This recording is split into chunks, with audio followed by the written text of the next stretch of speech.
Good morning students, जय हिंद। आज की क्लास में हम इंडियन पॉलिटी के संबंध में चर्चा करेंगे और ये बूस्टर डोज नंबर 2 है। इसमें हम यह जानेंगे कि इंडियन पॉलिटी से बीपीएससी, यूपीएससी, सीडीपीओ, दरोगा और बहुत सारे जो एग्जाम होता है उसमें किस तरह से प्रश्न आ सकते हैं, तो उसको लेकर हम आज नंबर 2 डोज लेकर आए हैं और इसे ध्यान से समझना है। क्लास की शुरुआत हम करते हैं, लेकिन आज शनिवार है, इसलिए हम शनि मंत्र के माध्यम से क्लास की शुरुआत करेंगे। और शनि मंत्र जो है ये नवग्रह का मंत्र है। ओम नीलांजन क्षमाभाषम रविपुत्रम यमाग्रजम छाया मार्तंडे शंभूतम तम नमामि शनैश्वरम तम नमामि शनैश्वरम तम नमामि शनैश्वरम। अर्थात अंतर्राष्ट्रीय स्तर पर, राष्ट्रीय स्तर पर, व्यक्तिगत स्तर पर जितनी सारे दुर्घटनाएं घटती है, कहीं ना कहीं शनि का प्रकोप होता है, यह ध्यान में रखना है। तो हर हाल में हमें इन सारी निगेटिव चीजों से बचनी है, तो शनि को प्रसन्न करना होगा, यह ध्यान में रखना है। और इसका मीनिंग आइए जानते हैं।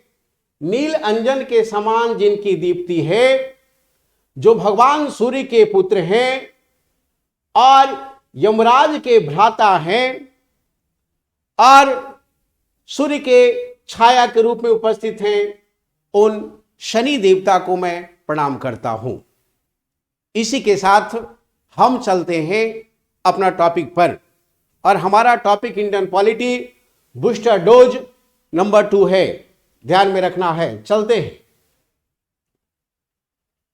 पहला है, प्रश्न पूछ लिया जाता है कि बताओ किस एक्ट में यह चर्चा था कि वाइसराय अध्यादेश जारी कर सकता है।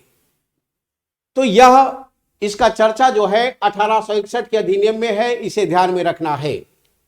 इसके साथ ही प्रश्न पूछ लिया जाता है कि किस अधिनियम के तहत सहयोग की नीति की शुरुआत अंग्रेजों द्वारा किया गया भारतीयों के साथ।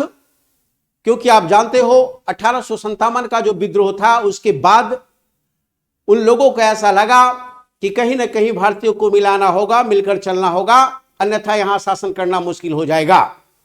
इसीलिए भारतीयों के साथ सहयोग की नीति की बात जो है 1861 अधिनियम से शुरू होता है। इसके अलावा विधायी क्षेत्रों में विकेंद्रीकरण की बात शुरू कर दिया गया है, और हम देख रहे हैं कि बंबई, मद्रास प्रांतों को पुनः कानून बनाने का आजादी उपलब्ध करा दी गई है। इसका मतलब विधायी क्षेत्रों को विकेंद्रीकरण कर दिया गया है, भारतीयों के साथ सहयोग की नीति अपनाई गई है, और अध्यादेश का जो शुरुआत किया गया है 1861 अधिनियम से, इसे ध्यान में रखेंगे। ये वाइटल क्वेश्चन की श्रेणी में आता है और आप इसे बनाएंगे। नेक्स्ट आप जानते हो कि बिहार में पंचायत का चुनाव चल रहा है, तो प्रश्न होगा और किस तरह से होगा। चलते हैं। पंचायतों से संबंधित स्पष्ट पूछ सकता है कि बताओ ऑलरेडी 73वें संविधान संशोधन का संबंध किससे है, तो यह पंचायत से है। 73वें संविधान संशोधन 1992 में हुआ और इसे 24 अप्रैल 1993 को प्रभावी बना दिया गया है, यह ध्यान में रखना है। इसीलिए 24 अप्रैल को पंचायती राज दिवस मनाया जाता है, इसे ध्यान में रखेंगे। प्रश्न पूछ लिया जाता है कि पंचायती राज दिवस कब मनाया जाता है, तो 24 अप्रैल को। क्यों? क्योंकि 73वें संविधान संशोधन 24 अप्रैल 1993 को लागू हुआ था, इसलिए ये प्रश्न गलती ना करेंगे, ध्यान में रखना है। इसके अलावा पूछता है पंचायत की चर्चा, स्थानीय स्वशासन की चर्चा किस भाग में है, तो यह भाग 9 में है और अनुच्छेद 243 में है, यह ध्यान में रखेंगे। इसके अलावा प्रश्न पूछ सकता है कि यह बताओ कि ग्राम सभा का जो सर्वोच्च प्रतिनिधि कौन होता है, तो यह ग्राम सभा का जो सर्वोच्च प्रतिनिधि होता है सरपंच होता है, यह ध्यान में रखेंगे, बड़ा इंपॉर्टेंट है। यह भी आपसे पूछ सकता है कि बताओ बिहार में जो पंचायत चुनाव चल रहा है तो ये कितने चरण में होगा और किस डेट से यह शुरुआत हुआ है, यह ध्यान में रखेंगे। तो यह 24 सितंबर से शुरू हुआ है और यह 12 दिसंबर तक चलेगा और यह पंचायती राज चुनाव 11 चरण में होगा, इसे ध्यान में रखेंगे, बड़ा इंपॉर्टेंट और लगभग संपन्न होने वाला है। एक और इंपॉर्टेंट फैक्ट है कि यह पहली बार है जो पंचायती राज में हम देख रहे हैं बिहार में ईवीएम का प्रयोग हुआ है। 6 पदों है, 6 पद पर 6 पद का चुनाव चल रहा है पंचायती लेवल पर। तो हम देख रहे हैं कि यह जो 4 पदों पर है वो ईवीएम से चुनाव हो रहा है, यह ध्यान में रखना है, बड़ा इंपॉर्टेंट है। प्रश्न पूछ सकता है कि मुखिया, सरपंच, पंचायत समिति के पद के लिए जो नॉमिनेशन होता है उसमें राशि कितनी शुरुआत की होती है, दाखिल करने के लिए ऑलरेडी कितनी राशि, कितने शुल्क लगता है, तो 1000 रुपया लगता है, यह ध्यान में रखना है, बड़ा इंपॉर्टेंट प्रश्न पूछेगा। प्रश्न पूछता है कि पंचायती राज व्यवस्था में कितने पदों के लिए चुनाव हो रहा है, तो यह 6 पद के लिए चुनाव हो रहा है, यह ध्यान में रखेंगे, बड़ा इंपॉर्टेंट है और इसे बार बार प्रश्न पूछा जाता है। इसके अलावा हम देखते हैं कि यह जो पूछेगा कि बताओ ये कितने स्तर का होता है पंचायती राज व्यवस्था, तो हम देखते हैं यह त्रिस्तरीय होता है, इसे ध्यान में रखना है, बड़ा इंपॉर्टेंट है। इसके अलावा पूछ सकता है कि पंचायत समिति का जो प्रमुख होता है प्राकृतिक आपदा में कितना धन वो खर्च करने का उसे अधिकार है, तो ये धन जो 25,000 रुपया तक वो खर्च करने का अधिकार उसके पास है, यह ध्यान में रखना है। आपसे प्रश्न पूछा जा सकता है कि बिहार में पंचायतों की संख्या कितना है, तो 8386 है। प्रखंड कितना है, तो 534 है। मुखिया पद कितना है, तो 8072 है। वार्ड सदस्य कितना है, तो 1,13,307 है। समिति सदस्य कितना है, तो 1,11,007 है, 11,107 है। इसके अलावा ऑलरेडी सरपंच पद कितना है, तो 8072 है। कचहरी पंच कितना पद है, तो 1,13,307 है। जिला परिषद सदस्य कितना, तो 1160 है। ये सारे फैक्ट आपके लिए बड़ा इंपॉर्टेंट है क्योंकि पंचायत चुनाव अभी बिहार में चल रहा है, यह ध्यान में रखेंगे। इसके अलावा प्रश्न पूछेगा आपसे कि यह बताओ कि पंचायती राज व्यवस्था का चर्चा किस अनुसूची में है, तो ये 11वीं अनुसूची में है और उसमें स्पष्ट चर्चा है कि वो 29 विषय पर वो कानून बना सकता है, यह ध्यान में रखना है। और ऑलरेडी यही पूछ दिया कि 29 विषय पर जो है ऑलरेडी कार्यसूची इसका है, तो ये किस अनुच्छेद में है, तो आर्टिकल 243G में है, यह ध्यान में रखेंगे, बड़ा इंपॉर्टेंट। पंचायत से प्रश्न छूटने वाला आपका नहीं है, यह ध्यान में रखना है। और 73वें संविधान संशोधन आप जानते हो, इसके तहत जो आर्टिकल है पंचायती राज व्यवस्था का 243 से लेकर 243O तक है। इसके अलावा पूछेगा कि बताओ स्थानीय स्वशासन का जनक, क्योंकि पंचायत चुनाव चल रहा है तो स्थानीय स्वशासन का जनक कौन है, तो ये लॉर्ड रिपन को कहा जाता है, यह ध्यान में रखेंगे, बड़ा इंपॉर्टेंट।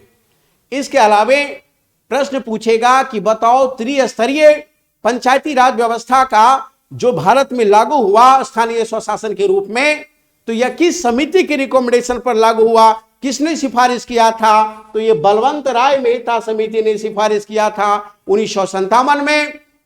और पहली बार पंचायती राज व्यवस्था की शुरुआत भारत में राजस्थान से किया गया 2 अक्टूबर 1959 को, राजस्थान के नागौर जिले से, यह ध्यान में रखना है, तत्कालीन प्रधानमंत्री पंडित जवाहरलाल नेहरू के द्वारा। दूसरा राज्य पूछेगा तो वो आंध्र प्रदेश हो जाएगा, यह भी ध्यान में रखेंगे। पूछेगा कि बताओ प्रत्यक्ष लोकतंत्र का उदाहरण कहां मिलता है, तो हमें ग्राम सभा में मिलता है, यह ध्यान में रखेंगे। पूछेगा यह बताओ कि पंचायत का जो स्तर 3 होता है तो यह कौन होता है, तो पहला ग्राम सभा होता है, दूसरा पंचायत समिति होती है और तीसरा जिला परिषद होता है, यह ध्यान में रखेंगे। चौथा कोई और दे देगा, इसलिए आपको छाड़ देना है। इसके अलावा हम देख रहे हैं कि पंचायती राज व्यवस्था का उद्देश्य क्या है, तो डिसेंट्रलाइजेशन ऑफ द पावर, यह ध्यान में रखना है। जिस तरह देश में प्रधानमंत्री कार्य करता है, राज्य में मुख्यमंत्री कार्य करता है, उसी तरह हमारा पंचायत लेवल पर प्रतिनिधि का पावर है, यह ध्यान में रखेंगे। और इसके माध्यम से क्या हुआ है, राजनीतिक चेतना लोगों में जागी है, इसे ध्यान में रखेंगे, बड़ा इंपॉर्टेंट। और हम देखते हैं कि स्थानीय सांसद और विधायक जो होते हैं, जिला परिषद का पदेन सदस्य होते हैं। डायरेक्ट क्वेश्चन पूछ लिया जाता है कि जिला परिषद का पदेन सदस्य कौन होता है, तो स्थानीय सांसद और विधायक, इसे ध्यान में रखना है। यह भी पूछ लिया जाता है कि पंचायती राज व्यवस्था जो है किस सूची का विषय है, ये संघ सूची है, समवर्ती सूची है, राज्य सूची है, तो ये राज्य सूची का विषय है, इसे ध्यान में रखेंगे, बड़ा इंपॉर्टेंट है। इसके अलावा प्रश्न पूछ लेगा कि बताओ पंचायती राज व्यवस्था पर चुनाव लड़ने के लिए मिनिमम उम्र कितना होना चाहिए, तो 21 वर्ष होना चाहिए, यह ध्यान में रखना है। लोकसभा चुनाव के लिए 25 वर्ष, राज्यसभा चुनाव के लिए 30 वर्ष और बिहार विधानसभा चुनाव के लिए 25 वर्ष, विधान परिषद चुनाव के लिए 30 वर्ष, राष्ट्रपति के लिए 35 वर्ष, उपराष्ट्रपति के लिए 35 वर्ष, राज्यपाल के लिए 35 वर्ष, यह ध्यान में रखना है, बड़ा इंपॉर्टेंट। और यहां से प्रश्न पूछ लिया जाता है। इसके अलावा प्रश्न पूछ सकता है कि स्पष्ट कि पंचायती राज व्यवस्था से संबंधित कौन कौन सा समिति संकेत करता है, कौन कौन सा समिति से जुड़ा हुआ है, तो हम देखते हैं वी.आर. मेहता समिति है, अशोक मेहता समिति है, एल.एम. सिंघवी समिति है, के राव समिति है, और आपका जो मेन समिति जो आपका है ध्यान में रखना है, बलवंत राय मेहता समिति है, इसे ध्यान में रखेंगे। तो बलवंत राय मेहता त्रिस्तरीय की बात करता है, जबकि अशोक मेहता समिति द्विस्तरीय पंचायती राज व्यवस्था की बात करता है, इसे ध्यान में रखेंगे। प्रश्न होगा, प्रश्न लाएंगे आप, और मैं दिखाऊंगा कि यहां से प्रश्न डायरेक्ट है, यहां से प्रश्न बाहर नहीं रहेगा, नहीं रहेगा, नहीं रहेगा। नेक्स्ट पॉइंट, नेक्स्ट है यार, भाषा से संबंधित प्रश्न पूछेगा, यह तय है। पूछेगा संविधान में मान्यता प्राप्त भाषाओं की संख्या कितना है, तो 22 है। तो मूल संविधान में पूछ सकता है कि बताओ संविधान में मान्यता प्राप्त भाषाओं की संख्या कितना था, तो 14 था। इसके अलावा 21वें संविधान संशोधन के तहत 1967 में सिंधी को जोड़ दिया, तो कितना हो गया, 15 हो गया। इसके अलावा हम देख रहे हैं 71वें संविधान संशोधन 1992 के तहत मणिपुरी, नेपाली और कोंकणी को जोड़ दिया, यानी 3 भाषा को जोड़ दिया। इसके अलावा हम देखते हैं 12वें संविधान संशोधन 2003 के तहत मैथिली, डोगरी, संथाली और बोडो, ये 4 भाषा को जोड़ दिया गया है। इस प्रकार हमारा मान्यता प्राप्त भाषाओं की संख्या 22 हो गया। एकदम कड़कड़ा देना है, कबाड़ देना है, गर्दा उड़ा देना है। प्रश्न आएगा, उसको कबाड़ कर पॉकेट में रख लेना है, इसे ध्यान में रखेंगे। रखने का मतलब उसका सही सही उत्तर दीजिए, यह ध्यान में रखना है। नेक्स्ट जो है हमारा प्रश्न पूछेगा कि बताओ किस अनुच्छेद में चर्चा है कि भारत का जो राजकीय भाषा होगा वो हिंदी होगा और लिपि देवनागरी होगा, यह ध्यान में रखना है। तो यह आर्टिकल 343 में है, इसे ध्यान में रखेंगे, बड़ा इंपॉर्टेंट है। नेक्स्ट ऑलरेडी 351 यह भी कहता है कि हर हाल में हिंदी भाषा का प्रचार प्रसार सरकार करेगी। यदि प्रश्न पूछ देगा कि भारत में क्लासिकल भाषा कितना है, तो क्लासिकल भाषाओं की संख्या 6 है, इसे ध्यान में रखेंगे, बड़ा इंपॉर्टेंट। क्लासिकल भाषा वैसी भाषा है जिस भाषा से संबंधित 1500 या 2000 साल पहले उसके रचना से संबंधित महत्वपूर्ण ग्रंथ मिलते हैं, उसे क्लासिकल भाषा कहा जाता है। और क्लासिकल सांस्कृतिक भाषाओं की संख्या वर्तमान में 6 है, जबकि मान्यता प्राप्त भाषाओं की संख्या ऑलरेडी 22 है, इसे ध्यान में रखेंगे। पूछेगा बताओ लेटेस्ट में किस भाषा को ऑलरेडी कल्चरल भाषा शामिल किया गया था, तो उड़िया को शामिल किया गया था, यह ध्यान में रखना है। प्रश्न पूछ सकता है कि बताओ उड़ीसा जो नाम किया गया किस संविधान संशोधन के तहत? 113वें संविधान संशोधन के तहत। इसे ध्यान में रखेंगे, प्रश्न अनिवार्य पूछेगा, इसे ध्यान में रखना है। नेक्स्ट पूछ सकता है कि बताओ यार बिहार विधानसभा में सीटों की संख्या कितना? तो 243। बिहार विधान परिषद में सीटों की संख्या कितना? तो 75। बिहार से लोकसभा प्रतिनिधि की संख्या कितना? तो 40। बिहार से राज्यसभा सीट कितना? तो 16। तो यह प्रश्न पूछेगा, कड़कड़ा कर पूछेगा, इसे आप लोग कबाड़ेंगे। इसके अलावे 42वें संविधान संशोधन से प्रश्न पूछ लिया जाता है और इसमें यह पूछा जाता है कि बताओ शिक्षा किस विषय में है, किस सूची में है? वन की सूची में है, मापतौल की सूची में है, वन्य जीव संरक्षण की सूची में है और न्याय प्रशासन की सूची में तय है। तो क्यों पूछा जाता है? क्योंकि पहले यह राज्य सूची में था और बाद में इसे संवर्ती सूची में बदल दिया गया 42वें संविधान संशोधन के तहत, इसलिए यह प्रश्न पूछ लिया जाता है। ध्यान में रखेंगे, बड़ा इंपॉर्टेंट, और इसे पढ़कर जाना है। इसके अलावे हम देखते हैं प्रस्तावना में समाजवादी, पंथ निरपेक्षता और अखंडता 42वें संविधान संशोधन के जोड़ा गया। यह भी पूछेगा 42वें संविधान संशोधन जो है किस समिति के रिकमेंडेशन पर किया गया था? तो स्वर्ण सिंह समिति के रिकमेंडेशन पर किया गया था, यह भी ध्यान में रखना है। और हम देखते हैं कि मौलिक कर्तव्य का प्रावधान संविधान में नहीं था, इसलिए 42वें संविधान में 10 मौलिक कर्तव्यों की चर्चा है, यह ध्यान में रखना है। एक बाद में जोड़ा गया। इस प्रकार वर्तमान में मौलिक कर्तव्यों की संख्या 10 नहीं 11 है, इसे ध्यान में रखेंगे। बड़ा इंपॉर्टेंट पूछेगा मौलिक कर्तव्य कहां से लिया गया है? तो ये रूस से लिया गया है, यह ध्यान में रखना है, बड़ा इंपॉर्टेंट है। और ये क्या क्या है? तो हमारा मौलिक कर्तव्य जो है कि हर हाल में संविधान का पालन करें, उसके आदर्शों को संजोए और राष्ट्रगान का हम सम्मान करें, आदर करें। इसके अलावे जो हमारे स्वतंत्रता के लिए संघर्ष किया है उनको हम हृदय में स्थान दें और भारत की संप्रभुता, एकता, अखंडता की रक्षा करें। यदि कोई भारत से अलग होना चाहता है तो चाहकर भी नहीं हो सकता, यह ध्यान में रखेंगे, क्योंकि संवैधानिक बाध्यता है। वो पद और गोपनीयता का जो शपथ लेता है उसमें ऑलरेडी एकता और अखंडता का भी शपथ लेता है, यह ध्यान में रखना है। इसके अलावे देश की रक्षा और आह्वान करने पर हम सेवा के लिए खड़ा हो जाएंगे और समाज में समरसता और भाईचारा बना रहे, इसके लिए हम प्रयास करेंगे। और इसके अलावे हम जितने सारे कुप्रथाएं हैं उसे हम त्याग देंगे और वैज्ञानिक दृष्टिकोण को अपनाएंगे। हमारी सामग्री, संस्कृति, विरासत को महत्व देंगे। जो हमारा कल्चरल है, रिच कल्चर है, उसको हम फॉलो करेंगे, यह ध्यान में रखना है। इसके अलावे वन, झील, नदियों, वन्यजीव, प्राकृतिक पर्यावरण की रक्षा करेंगे। अभी जो ग्लासगो में COP26 का सम्मेलन हुआ है, उसका मकसद क्या है कि हर हाल में पर्यावरण की रक्षा करना, और जीना है तो हमारा पर्यावरण ठीक होना चाहिए।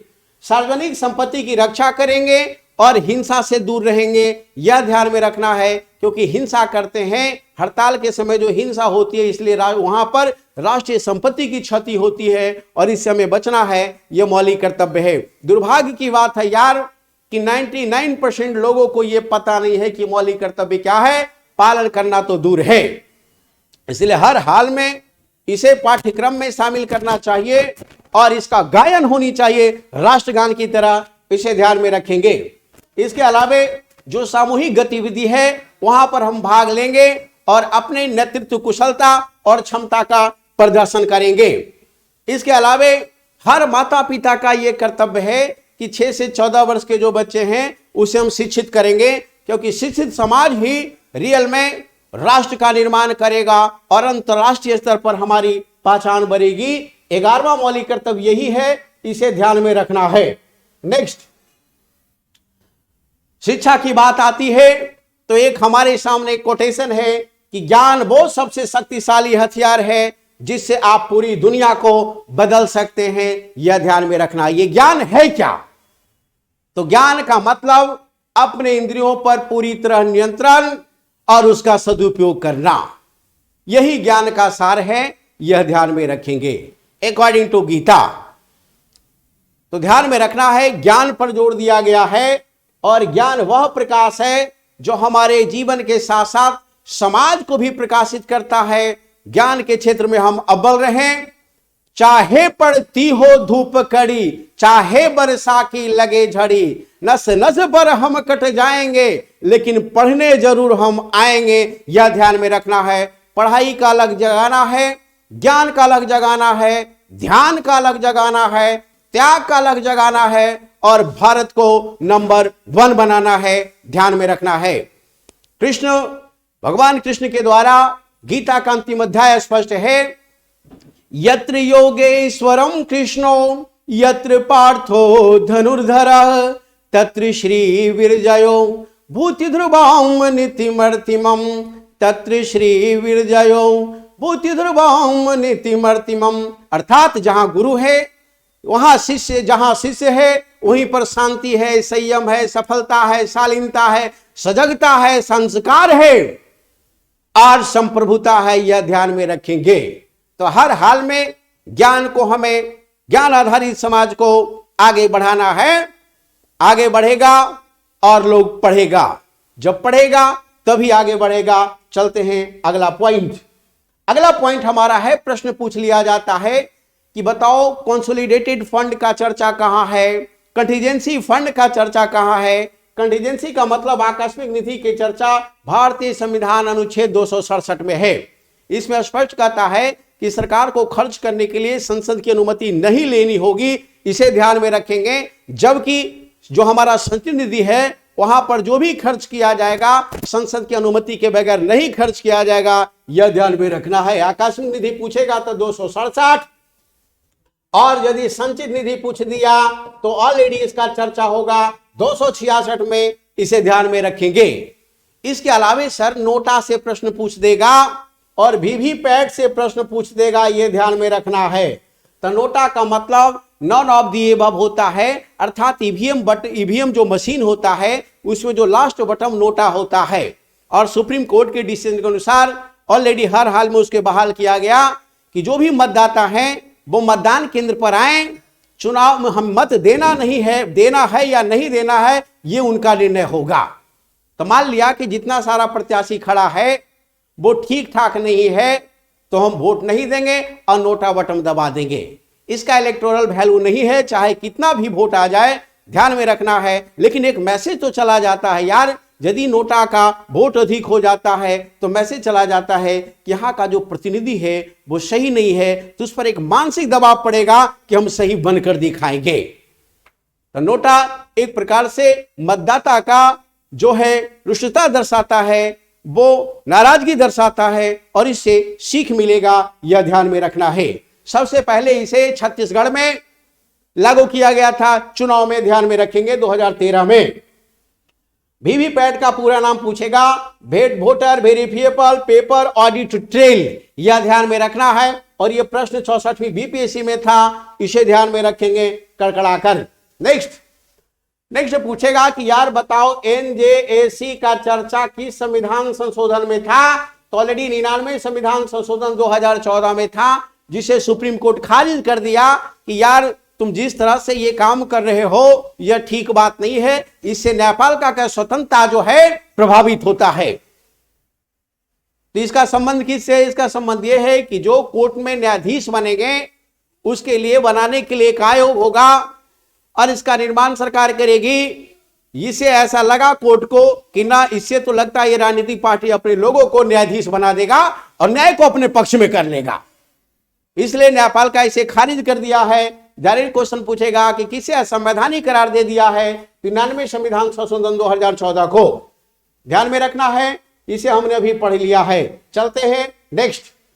कैसा लग रहा है मैसेज करेंगे और आपने डिमांड किया कि सर इकोनॉमी का वीडियो लेकर आइएगा, मैं लेकर आऊंगा, गर्दा उड़ाऊंगा। नेक्स्ट है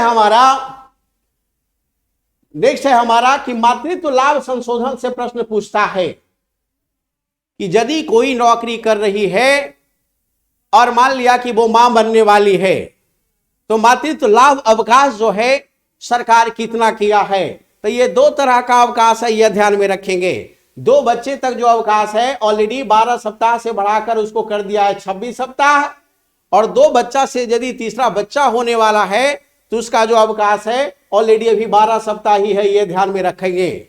पूछेगा कि मातृत्व लाभ अवकाश विश्व के किस देश में सर्वाधिक है, तो वो सर्वाधिक है कनाडा में। ध्यान में रखना है कितना, 50 सप्ताह, यह ध्यान में रखना है, बड़ा इंपॉर्टेंट। इसके अलावा अधिनियम से प्रश्न पूछ देता है और पूछेगा पर्यावरण संरक्षण अधिनियम कब निर्माण हुआ, तो 1986 में। क्यों? क्योंकि पर्यावरण आज हमारा चुनौती बना हुआ है और इस चुनौती को लोग स्वीकार कर रहा है, यह ध्यान में रखना है, और लोग कार्बन उत्सर्जन को धीरे धीरे कम कर रहा है। भारत भी लक्ष्य रखा है 2070 तक नेट जीरो कार्बन इमिशन, ध्यान में रखना है, बड़ा इंपॉर्टेंट। वन्य जीव संरक्षण अधिनियम 1972, क्योंकि आप जानते हो कि जितने सारे पेड़ पौधे हैं और पशु पक्षी हैं उन प्रजातियों की भी संख्या कम रही है, यह हमारे लिए चुनौती है। वायु प्रदूषण निवारण नियंत्रण अधिनियम कब, 1981। आज यार सांस लेने का हमारे पास स्वच्छ ऑक्सीजन नहीं है, यह ध्यान में रखेंगे। वायु हमारा प्रदूषित है, उसको हम कैसे ठीक करें, इस पर हम काम करेंगे। राष्ट्रीय हरित ग्रीन अधिनियम यानी एनजीटी, राष्ट्रीय हरित ग्रीन प्राधिकरण जो है यह पर्यावरण को ठीक ठाक करने के लिए ऑलरेडी आया है और ये बहुत अच्छा काम कर रहा है। और ये चारों अधिनियम से एक अधिनियम पूछ देगा, इसे ध्यान में रखेंगे, बड़ा इंपॉर्टेंट। नेक्स्ट, राज्य के नीति निर्देशक से संबंधित प्रश्न होगा, तो आपको पूछेगा कि राज्य का नीति निर्देशक का चर्चा किस भाग में है, तो ऑलरेडी ये भाग 4 में है, यह ध्यान में रखेंगे। और किस अनुच्छेद में है, तो ये 36 से 51 के बीच में है, यह भी ध्यान में रखना है। और ऑलरेडी कहता है कि बताओ कि संविधान की आत्मा और चेतना किसे कहा जाता है, तो इसमें 2 भाग है, यह ध्यान में रखेंगे। भाग 3 और 4 को मिला दिया जाए तो यह संविधान की आत्मा है और यह चेतना है, इसे ध्यान में रखना है, बड़ा इंपॉर्टेंट। एक तरफ व्यक्ति के अधिकार की बात करता है मौलिक अधिकार के माध्यम से, तो नीति निर्देशक के माध्यम से हम देखते हैं कि सरकार का कर्तव्य निर्धारण होता है, यह भी ध्यान में रखेंगे, बड़ा इंपॉर्टेंट क्वेश्चन, इसे नोट कर लीजिएगा। नेक्स्ट कहता है कि यह बताओ किस अनुच्छेद में चर्चा है कि हमारा डीपीएसपी जो है किसी न्यायालय द्वारा लागू नहीं किया जा सकता है, अर्थात प्रवर्तनीय नहीं है, अर्थात वाद योग नहीं है, तो ये कोई ऑलरेडी अधिनियम 37 में है, यह ध्यान में रखना है, यह आर्टिकल 37 में है, इसे ध्यान में रखेंगे। प्रश्न पूछेगा, नोट करेंगे आप, बड़ा इंपॉर्टेंट। नेक्स्ट पूछेगा कि बताओ नेशनल सिक्योरिटी एक्ट कब आया पहली बार, तो ऑलरेडी 1980 में आया है, इसे ध्यान में रखना है, बड़ा इंपॉर्टेंट। यदि भारत की सुरक्षा पर कोई चुनौती खड़ा करता है और इससे विदेशी सरकार को संबंध प्रभावित होता है या सुरक्षा पर प्रतिकूल प्रभाव पड़ता है, तो इसके माध्यम से सरकार रोकने का एक्शन ले सकती है और उसे गिरफ्तार कर सकती है, इसे ध्यान में रखना है। प्रश्न पूछ देगा केंद्र शासित प्रदेश और उसका प्रशासन जो है इसका चर्चा किस भाग में है और ऑलरेडी किस अनुच्छेद में है, तो यह भाग 8 में है, ध्यान में रखना है। क्यों? क्योंकि जम्मू कश्मीर लद्दाख जो है अभी केंद्र शासित प्रदेश चर्चा में है शासन को लेकर, तो यह प्रश्न पूछेगा। और अनुच्छेद 239, 32, 42, 41 ये सारे का संबंधित से है, इसे ध्यान में रखेंगे, बड़ा इंपॉर्टेंट। नेक्स्ट पूछेगा कि बताओ किस बाद में यह स्पष्ट चर्चा था कि संसद के पास मौलिक अधिकार सहित संविधान के किसी भी भाग को संशोधन करने का शक्ति है, तो इसमें किस बात में आया था, शंकर प्रसाद बनाम भारत संघ 1950 में आया था, यह ध्यान में रखना है। इसमें स्पष्ट कर दिया था कि संसद जो है ऑलरेडी प्रस्ताव मौलिक अधिकार के साथ साथ संविधान के किसी भी भाग को संशोधित कर सकता है, लेकिन बाद में क्या फैसला आया कि संशोधन तो कर सकता है लेकिन संविधान का जो मूल ढांचा है वो प्रभावित नहीं होना चाहिए। यदि मूल ढांचा प्रभावित होता है, मौलिक अधिकार प्रभावित होता है, तो ऑलरेडी कोर्ट उसे समीक्षा करेगी और उस कानून को समाप्त कर सकती है, इसे ध्यान में रखना है। अर्थात न्यायिक समीक्षा का, संविधान की व्याख्या का अंतिम अधिकार सर्वोच्च न्यायालय के पास है, यह ध्यान में रखना है। राष्ट्रपति महाभियोग से प्रश्न पूछ लिया जाता है कि जब ऐसा लगता है कि राष्ट्रपति संविधान का उल्लंघन कर रहा है या अक्षम है या सरकार के साथ वो दुर्व्यवहार कर रहा है, इसका मतलब ऑलरेडी राष्ट्रपति हमारा महाभियोग लगाया जा सकता है। किस अनुच्छेद के तहत? 61 के तहत। यह ध्यान में रखना है। नेक्स्ट है आईटी एक्ट 66A से प्रश्न आएगा, यह ध्यान में रखना है, क्योंकि अभी ऑनलाइन का जमाना है और कोई व्यक्ति अगर ऑनलाइन आपत्तिजनक पोस्ट करता है और इससे मर्यादा का हनन होता है तो उसे गिरफ्तार किया जा सकता है और पूछेगा कितने साल का सजा, तो 3 साल का यह प्रावधान है, यह ध्यान में रखना है। आईटी 66A में इसे ध्यान में रखना है।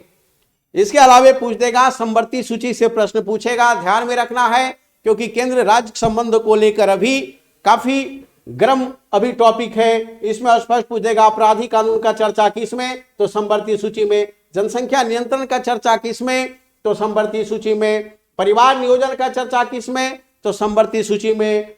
और स्टाम्प ड्यूटी, ड्रग्स, जहर, बिजली, समाचार पत्र, आपराधिक कानून, श्रम कानून जैसे चर्चा कहां, तो समवर्ती सूची में। ध्यान में रखना है, ऑलरेडी अभी 52 विषय है समवर्ती सूची में, इसे ध्यान में रखना है। संघ सूची, राज्य सूची से भी प्रश्न होगा, ध्यान में रखना है, लेकिन समवर्ती सूची को एकदम ध्यान में रखिएगा, क्योंकि मामला यहां पर केंद्र राज्य दोनों का है। समवर्ती सूची वह सूची है जिस विषय पर कानून दोनों बना सकता है, लेकिन यदि टकराहट होगी तो केंद्र का कानून माना जाता है। पूछेगा विदेश नीति से संबंधित कौन सा आर्टिकल है, तो आर्टिकल 51 स्पष्ट कहता है कि केंद्र सरकार अपने पड़ोसी देशों के साथ संबंध को अच्छे ढंग से निर्वहन करेगी और सम्मान पूर्वक संबंधों को बनाए रखने का प्रयास करेगी और अंतर्राष्ट्रीय कानून और जो संधि है उसका सम्मान करेगी और लागू करेगी, यह ध्यान में रखेंगे। आपातकाल से प्रश्न हो सकता है कि आर्टिकल 360 का संबंध किससे है, बीती आपात से है जो कभी लागू नहीं हुआ है। और 352 का संबंध किससे है, तो राष्ट्रीय आपात से है, ध्यान में रखना है, ऑलरेडी ये प्रश्न पूछेगा। और हम देखते हैं राष्ट्रपति कब, ये राष्ट्रीय आपात कब लगाया जाता है, जब युद्ध की स्थिति हो, बाह्य आक्रमण हो, सशस्त्र विद्रोह हो, तो इस आधार पर राष्ट्रीय आपात लगाया जा सकता है। किसके रिकमेंडेशन पर, तो मंत्रिमंडल के रिकमेंडेशन पर, यह ध्यान में रखेंगे, बड़ा इंपॉर्टेंट है। और इसको कब जोड़ा गया, 44वें संविधान संशोधन में जोड़ा गया है, यह ध्यान में रखना है कि कैबिनेट के लिखित डिसीजन पर हमारा राष्ट्रपति जो है ऑलरेडी राष्ट्रीय आपात लागू करेगा, ध्यान में रखेंगे। और इसके अलावे प्रश्न पूछेगा, हाँ इसमें और पूछेगा कि बताओ आंतरिक अशांति के आधार पर लग सकता है क्या, तो नहीं, उस शब्द को हटा दिया गया है, इसे ध्यान में रखेंगे। इसके अलावा पूछ देगा आपको कि बताओ 356 आर्टिकल क्या है, तो भारतीय संविधान अनुच्छेद 356 कहता है कि राज्य में यदि स्थितियां प्रतिकूल हो तो राज्यपाल के सलाह पर राष्ट्रपति वहां पर राष्ट्रपति शासन लागू कर सकता है, इसे ध्यान में रखना है। राज्य में आपातकाल इसे कहा जाता है। और यह कब लागू होगा, ऐसा लगता है कि राज्य में संवैधानिक ढांचा पूरी तरह ध्वस्त हो गया हो तो राज्यपाल रिकमेंड करेगा। इसके अलावे यदि सरकार संवैधानिक दायित्व का निर्वहन नहीं कर रहा है तो भी राष्ट्रपति शासन लागू करने का रिकमेंड कर सकता है। इसके अलावा राज्य सरकार यदि शांति व्यवस्था को बनाए रखने में विफल रहती है तो राष्ट्रपति शासन लागू किया जा सकता है। इसके अलावा यदि विधानसभा में किसी पार्टी को विशेष बहुमत नहीं मिला और जो बड़ा दल है सरकार बनाने में अक्षम है तो राष्ट्रपति शासन लागू किया जा सकता है। युद्ध, महामारी और आपदा जैसे स्थिति में ऑलरेडी चुनाव यदि संभव नहीं है तो वहां पर राष्ट्रपति शासन लागू किया जा सकता है। और हम देखते हैं कि इस तरह का राष्ट्रपति शासन हर राज्य में समय समय पर लगा है, ध्यान में रखेंगे। और ये बड़ा इंपॉर्टेंट टॉपिक है और ये कलेक्शन द बेस्ट है, ध्यान में रखना है, बड़ा इंपॉर्टेंट। और इसके अलावा यदि पॉलिटी को आप आसान करना चाह रहे हैं तो ये जो नोट्स है इसको आराम से पीडीएफ प्राप्त कर लेना है और इसको आराम से एक बार गर्दा पढ़ लेना है। तो बीपीएससी में 15 सवाल पूछेगा तो 15 में 15 बनेगा। कहीं भी एग्जाम हो, एसएससी हो, रेलवे हो, इस तरह का पॉलिटी से प्रश्न पूछता है, यहां से बाहर नहीं होगा, ध्यान में रखना है। इसके अलावा हम 1000 क्वेश्चन का कलेक्शन किया है पॉलिटी में और इसको ऑलरेडी बना लेने का मतलब है यह स्पेशल संडे को 5 घंटा चलता है, यह ध्यान में रखना है। और 5 घंटा में पॉलिटी पर अच्छा कमांड किया जा सकता है, प्रश्न छूटने का सवाल नहीं। That's all. जय हिंद। इसे ध्यान में रखेंगे और यह बड़ा इंपॉर्टेंट है। आना है, जुड़ना है और इसका लाभ लेना है। शेयर कीजिए, सब्सक्राइब कीजिए और गर्दा कबाड़ दीजिए इसे। हर हाल में हम अपने परिणाम को अपने पक्ष में करेंगे। प्रश्न छूटनी नहीं चाहिए, चाहे इसके लिए समय लूट जाए, लेकिन प्रश्न हमें नहीं छूटना है, यह ध्यान में रखना है। और हर जगह हमारा परफॉर्मेंस बढ़िया रहेगा। आप ईमानदारी रही, आप ईमानदार रहें, हर हाल में आपका स्कोर बढ़िया होगा। That's all.